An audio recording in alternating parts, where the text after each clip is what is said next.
بسم اللہ الرحمن الرحیم۔ آج کا میرا موضوع بھی بڑا دلچسپ ہے، وہ ہے سکلز اور ول۔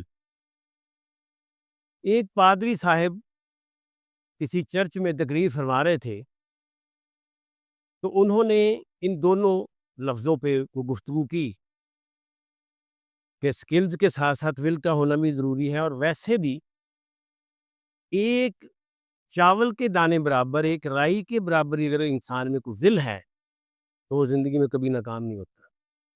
یہ ایک ایسی زبردست چیز ہے۔ انہوں نے تقریر کی۔ محمد علی باکسر کا میں نے ایک انٹرویو دیکھا کہ وہ پہلے راؤنڈ میں بری طرح گر گیا، تو جو انٹرویو لینے والا اس نے کہا تھا کہ ہم تو سمجھے تھے کہ آپ گئے، اب تو آپ نہیں اٹھیں گے اور ہار جائیں گے یہ فائٹ۔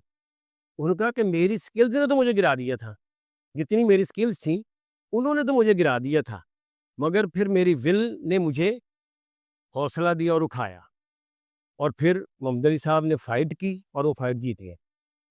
احمد پادری صاحب کی یہ تقریر خیر ختم ہو گئی، ان کے پاس ایک بچہ آیا۔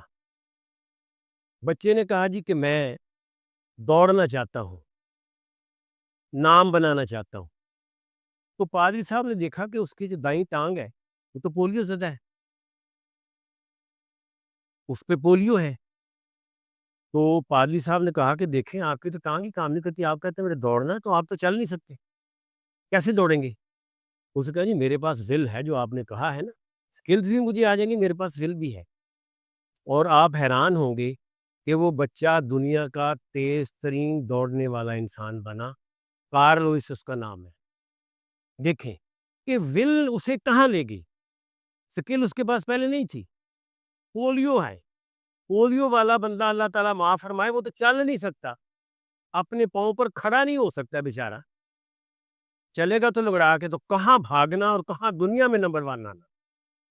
تو اس لیے طالب علم ہو، چاہے اساتذہ ہوں، چاہے کوئی کام کرنے والا ہو، مزدور ہو، کوئی افسر ہو، کوئی جو بھی ہے، سکلز کے ساتھ ساتھ اس کی اگر ول نہیں ہے تو وہ پھر بندہ کامیاب نہیں ہے۔ لہٰذا اپنے اندر ول ڈیولپ کریں، سکلز بھی آ جائیں گی، اور آپ کارلو اس طرح دنیا کے تیز ترین اور پتہ نہیں کیا کیا بن سکتے ہیں۔ اسی کے ساتھ مجھے اجازت دیجیے، اپنا، اپنے گردنوا اور رشتہ داروں کا بہت خیال رکھیے۔ اللہ نگہبان۔